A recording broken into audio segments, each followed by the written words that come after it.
Hi, TEDxHouston! How are you guys doing today? Well, my name is Ayokunle. My friends call me Ayo, and you're invited to do the same. So I'm a poet, and today I will be performing one of my poems, but before I do that, I would like to engage you guys.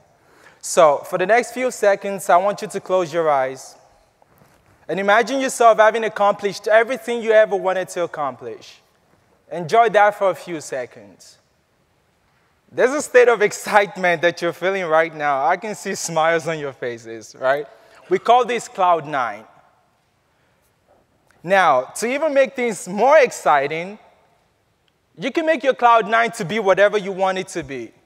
For some of you, it might be a golf course. For some of you, it might be a trampoline. You can jump on it, do whatever you want on it. For me, just to perpetuate the stereotype, I would imagine my Cloud 9 to be a pool of Kool-Aid. And I would imagine it's a nice weather, it's summer. Of course, I have to have my watermelon. You can open your eyes. Come down to earth. There is a quote that I fell in love with recently. It's a Serbian proverb, and it says, "Be noble, you are made of stars. Be humble, you are made of earth." You can open your eyes. I can still see eyes. You can open your eyes. It says, "Be noble, you are made of stars. Be humble, you are made of earth." Now, we are very fortunate. We are very privileged. Out of the millions of people in Houston to be here today, we can consider ourselves stars for that and for many other reasons. There is a reason that we are so fascinated with celebrities. We call them stars, right? Because they represent the star quality that's in every one of us.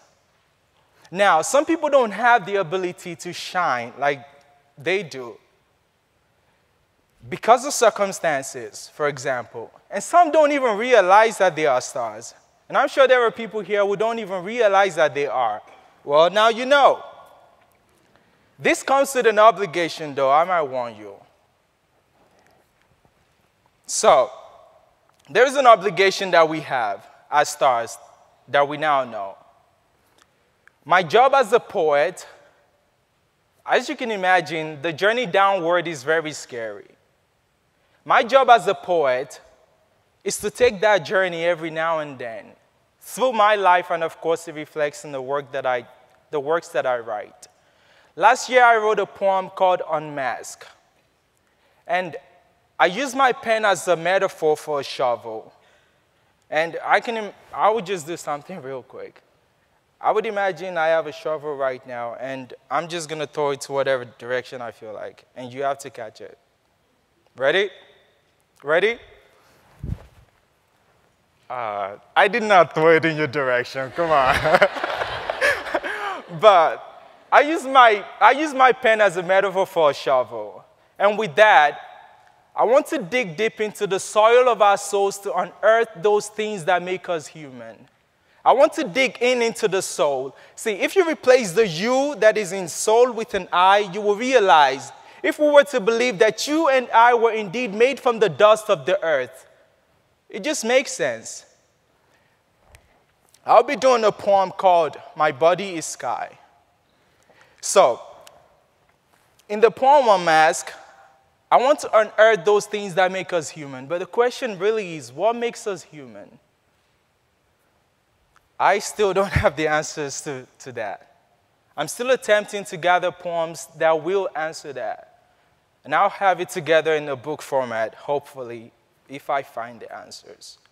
But for the benefit of conversation today, I would like to say that being human is actually about the way we communicate with one another, the way we relate to one another, the way that we create a sense of community, a sense of belonging. There's a South African tribe. They call it Ubuntu. It's a philosophy called Ubuntu. And it means I am because you are. So whatever I am is because of you. Whatever you are is because of me. We are connected in that sense. Why is this important, you may ask? Martin Luther King said, "We have learned to fly the air like birds. We have learned to swim the seas like fish, but guess what? We haven't learned how to walk the earth like brothers and sisters. And there are brothers or sisters of ours who are still stuck on earth. We were on cloud 9 a few seconds ago, right? But it's an obligation for you to come down to earth. There are brothers and sisters of ours who are still stuck on earth. They belong up there too. Now, the much more difficult job is to actually dig below the earth's surface because there are still some who are trapped below the earth's surface. Your job as stars, my job as a star, is to come below the earth, use your shovel, dig deep, bring them to the earth's surface, and of course, bring them to the sky where they belong. Now, this poem, My Buddy Skye, is an attempt to kind of discuss the communication gap that I feel sometimes between me and the ones that I love, especially my mother, who's watching right now from the other side of the world, in Nigeria right now. Hi, Mom.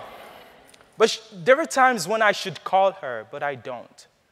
And now my dad, I've moved away to school. There are times I should call my dad that I don't. And I feel so guilty about that. And this is a feeling that I have whenever other people that I love should call me, but they don't. And I'm sure some of you might feel the same way. So this is a poem called My Buddy Skye. The cloud 9 of your voice plunges me off the ground and I levitate, so that it becomes difficult to distinguish between me and the sky. But there'll be moments when the sound of your voice will go missing for days. These are days when the sky of mine will be missing its silver lining, but see, I'd be lying if I said it was because of love that I would search and follow the vapor trails left by the jet that is the echo of your voice. No, it's just that I don't know how to deal with lonely, so please, talk to me. Because the sound of your voice becomes the invisible line that keeps me hanging up there. I want to keep talking forever, but you keep hanging up. And this is when I fall. But I'm a stranger to the ground. I thought you knew. My body is sky. My body is sky. I thought you knew, but did you know? The earth is made up of about 70% of water, 97% of which is salt water. My body is sky. And there is much it has in common with the earth. The ducts in my eyes are reservoirs of salt water, ready to release their contents enough to flood the earth. But I'll tell them to hold back and remind them to honor God's promise to Noah, not to flood the earth again the second time. I promise I won't be blue on cloudy days when the sky of mine misses its silver lining and is turned to gray. As long as you promise that your voice will be the coat of many colors that will color my sky and keep me warm even long after it has stopped raining. On days when the sun won't shine, let the sound of your voice be a knight in shining armor like stars on a dark night, and watch as this dark night rises. There are days when a smile won't adorn my face like it does the Joker's. So please, talk to me and ask, why so serious? Hi. It's been a long time and I've missed you, but why? Do we allow that much time to pass? I don't know. And why is it sometimes so difficult to pick up the phone and call someone we've missed? Maybe the truth is we haven't missed them enough. If life continues to happen as we let the moments that separate the sound of their voices from the sky that our bodies are pass. But I'm lonely. And I'd like to think there is someone somewhere that misses me. See, I've never been suicidal, but this might be my first. So what if I call the shot and beg you to shoot me a message, or better yet, call me? I'll be a target. And I pray that the bullets that will escape your vocal chambers like a prisoner from the inside of a cell to my ears never misses me. Thank you.